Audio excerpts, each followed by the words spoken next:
comfortable and putting in a hard day's work in the field. That's what they were designed to do. The reason why they're not being used now is, of course, agriculture has moved on. Farming has changed. It's bigger, it's faster, it's more efficient, and of course the tractors that once dominated the agricultural world are no longer used, and now they're in preservation. Long may it all continue, I say. Well, we have some horticultural tractors coming in now, and these are great fun. They're a great way of getting into this hobby because you can tow them behind a family car. They're quite easy to work on, and they're very useful things. And we have models predominantly from America, such as the Bonans here. They were really the originators of tractor along with wheel horse as well. From the 1960s onwards, American gardeners wanted more mechanisation, and it's easy to dismiss these as a ride-on mower. They are true tractors because they can be used with all manner of equipment, either with a hydraulic lift, either with a manual lift in the case of that Boland's there. They have power takeoff shafts, a range of attachments can be used with them. Nice to see the Alan Mayfield there, built in Sussex, not many of those were made. And the German Moto Standard, made in Germany but imported by Allens of Oxford.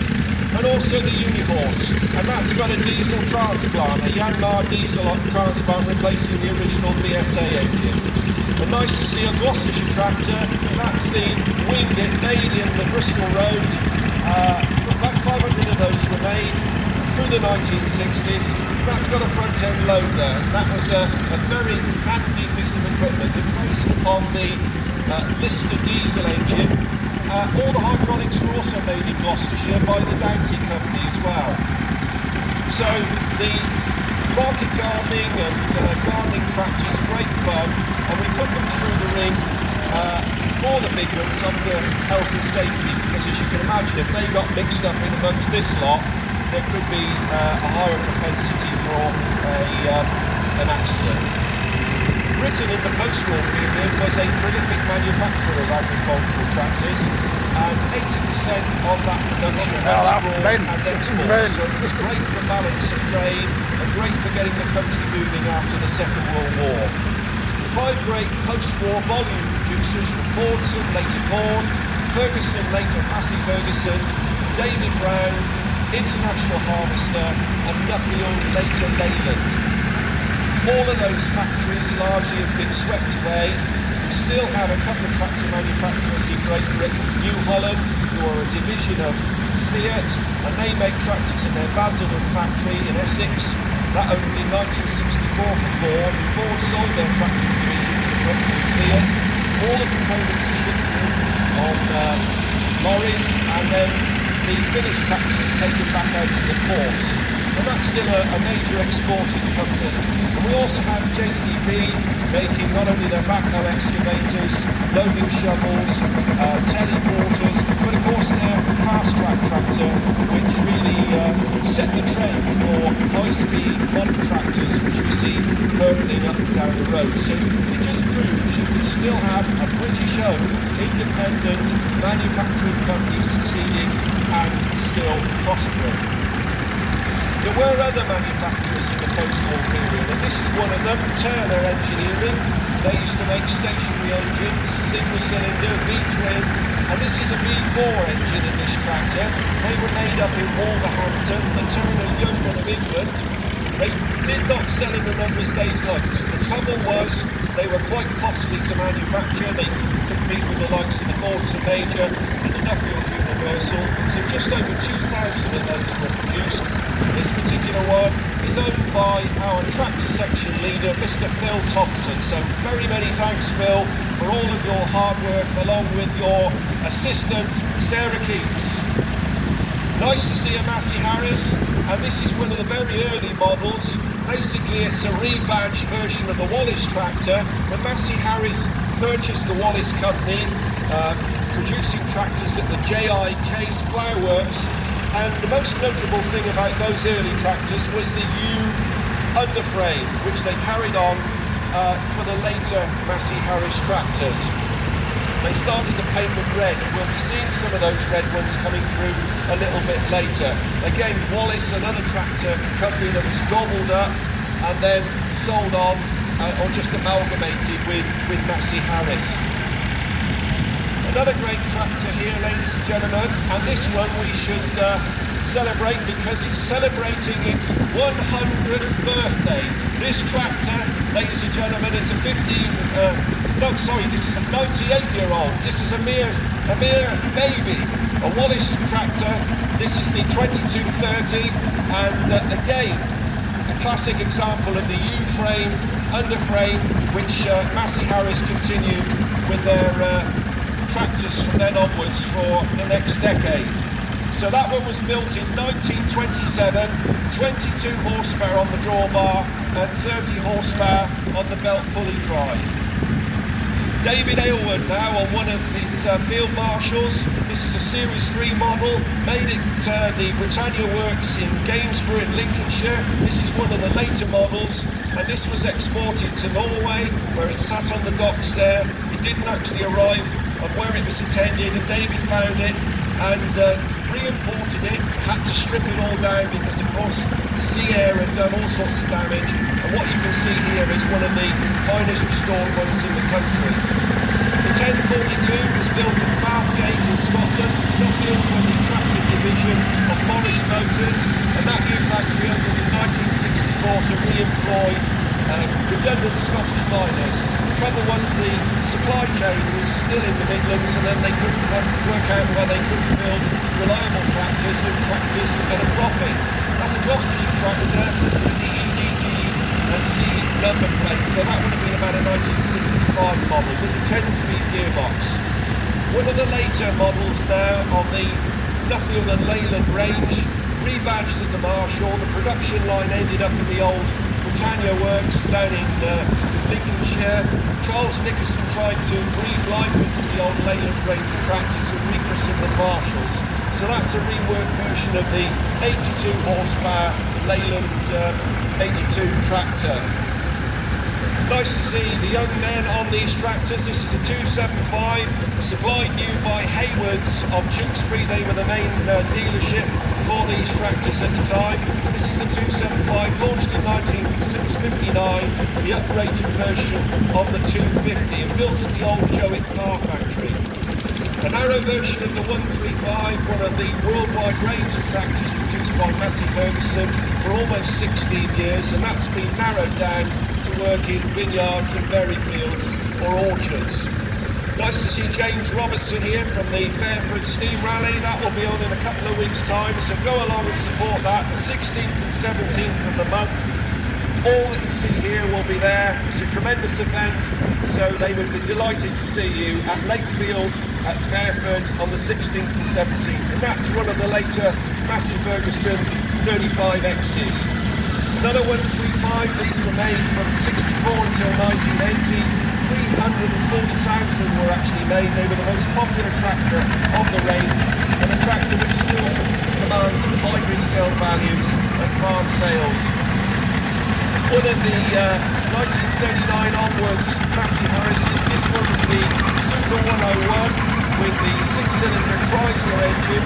It's a road block tractor, so it's ideal with the high ground clearance to work within potato fields and maize fields, so that you don't push the crop. Straight vector engine, so it will be absolutely cost a fortune to run that tractor now. Probably did in those days as well.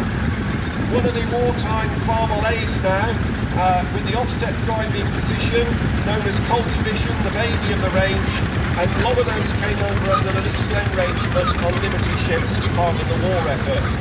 You see a lot of these tractors at steam rallies, and the reason is there was a lot of them made. 517,000 from 1946 until 1956, the brainchild of the late great Harry Ferguson, the man who reinvented the tractor as a concept, harnessing it with its implements for that revolutionary three-point linkage and hydraulic lift. And all the hydraulic components were made in Gloucestershire by Dowties. Another show for your diaries next week near Tewkesbury is the Seven Vale Vintage Club's annual gathering.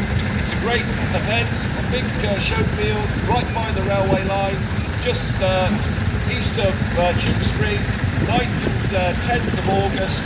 And this tractor's driven all the way from Tewkesbury to promote this event. This is one of the later John Deeres. Yes, it looks a bit modern for this, but actually this tractor is 33 years old now. So it just shows you how the vintage and classic tractor movement continues to move on.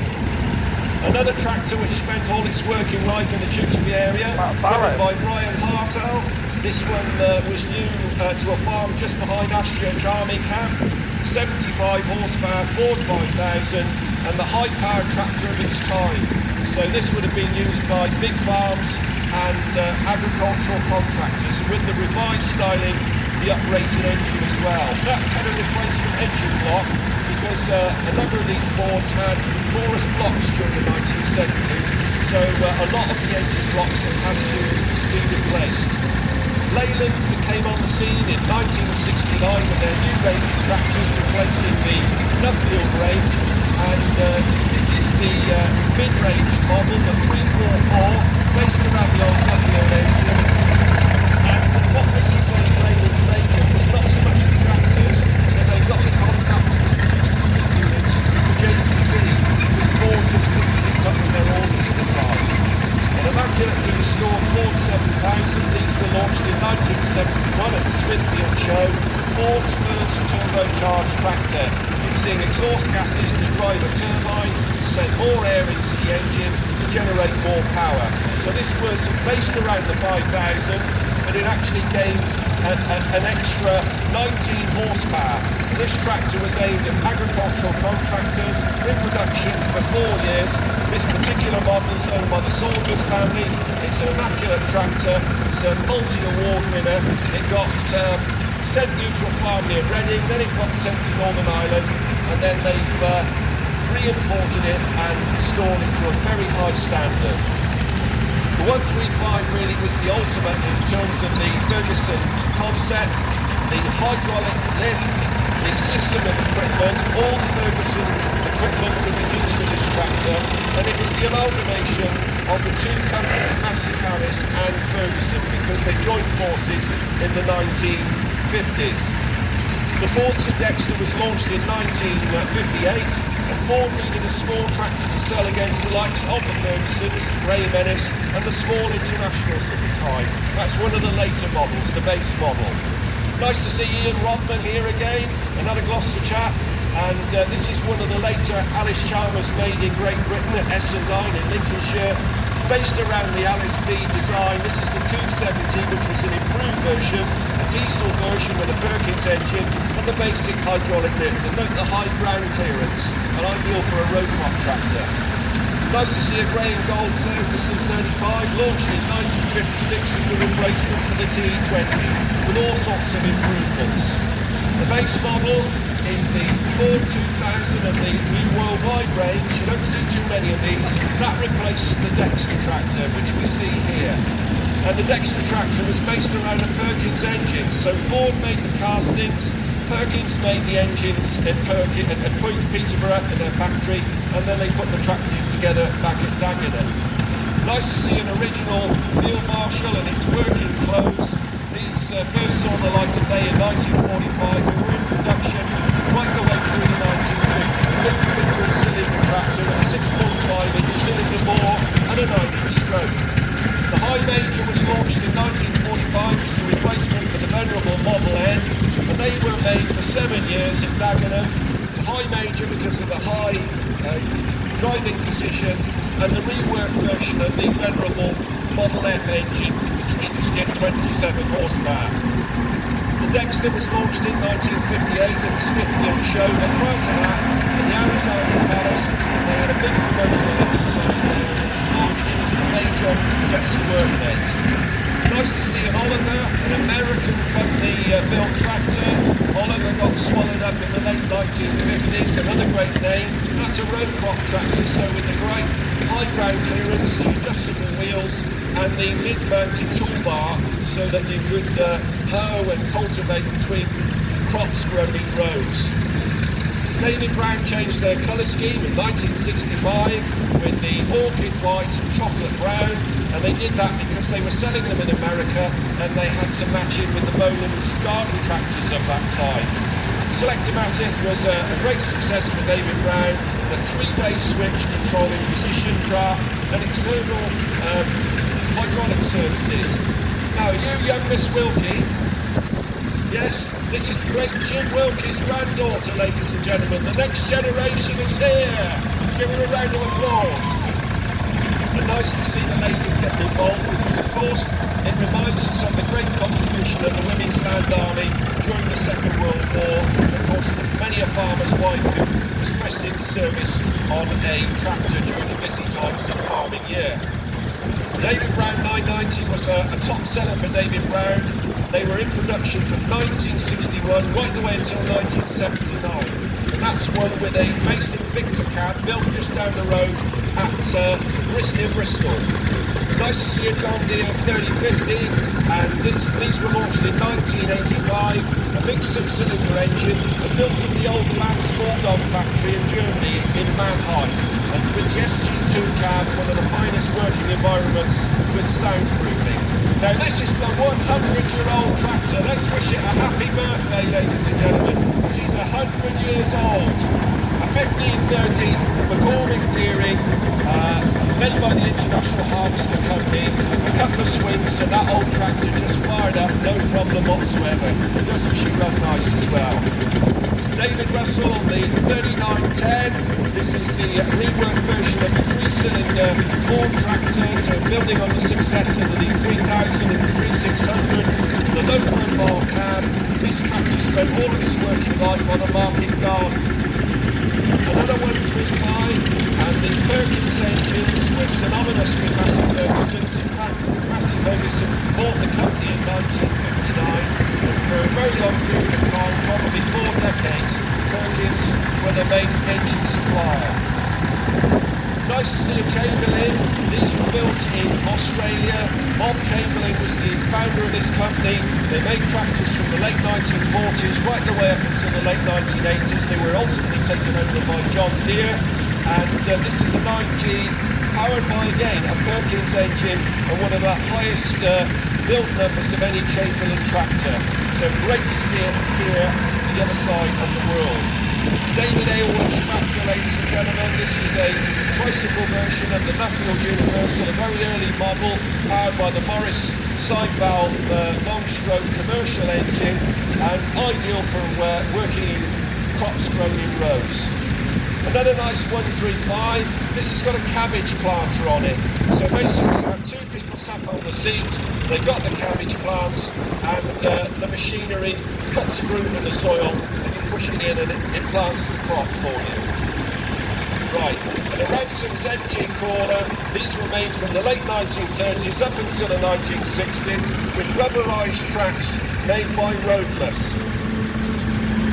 We've got our first winner, ladies and gentlemen.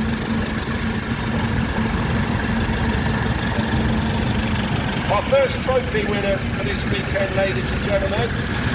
And this is the Clive Osborne trophy.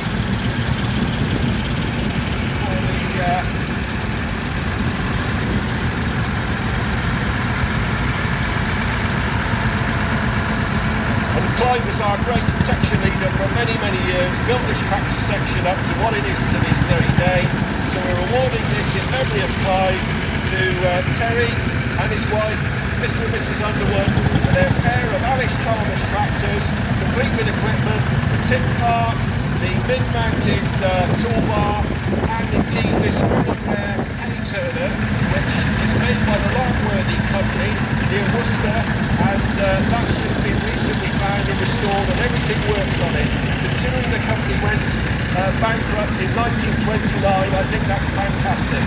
The Alice B tractor was bought by Terry's father, £50 60 years ago, so not a bad investment. What a nice combination, ladies and gentlemen. 2 nice Alice Chalmers tractors. That was an American built one, this is a British built one, with some very, very nice equipment as well. So congratulations. Our next tractor, ladies and gentlemen, is one built at Doncaster. This is a McCormick BWD6. Just over 5,000 of these were made, and they were a good slogging, heavy-duty ploughing tractor, again with a hydraulic lift, and that engine found its way into many international crawlers as well. 7600, that is the next stage on for the Ford 7000. That's one of the later ones for the uprated engine, and a 4-cylinder design producing well over 100 horsepower just from a turbocharging piece of equipment on the tractor's engine. So amazing the extra power and fuel economy that you can generate.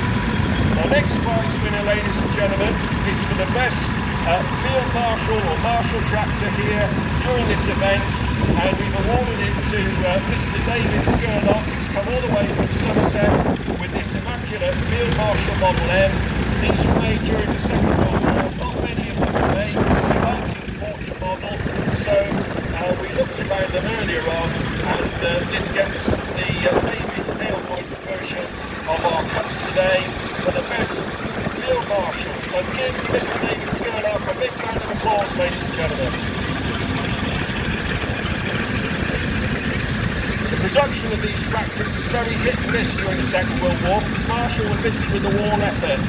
Nice to see Alan Coward here with this mega rare county tractor made by county conversions in Andover in Hampshire. There's only a handful of these based around Ford's and Power Major with the emphasised four-wheel drive in the actual kit.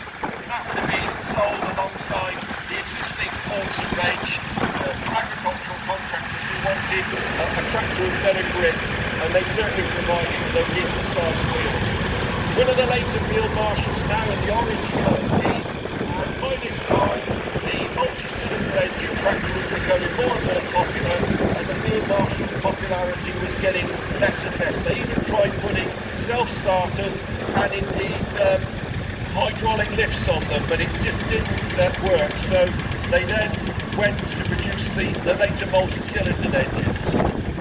So, a Forza Major, you see a vast number of these at shows because over 500,000 of them were made from 1952 until 1964 at Ford's Dagenham factory, and one of the finest starting diesel engines ever. This was the direct replacement for the tractor, the Ford 4000, one of the top sellers of the Ford range at the time. Only 3 cylinders, originally rated at 55 horsepower. That was a 62 model, which came out in 1968, 62 horsepower, with again a replacement engine block because that one's had porous problems with that one.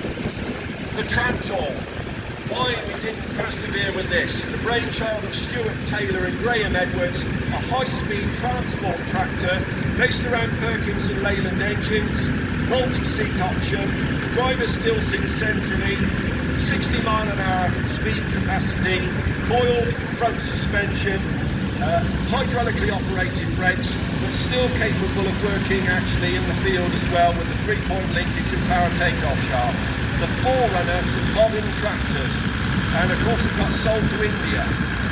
The 165 was the replacement for the 65 tractor, launched in 1964.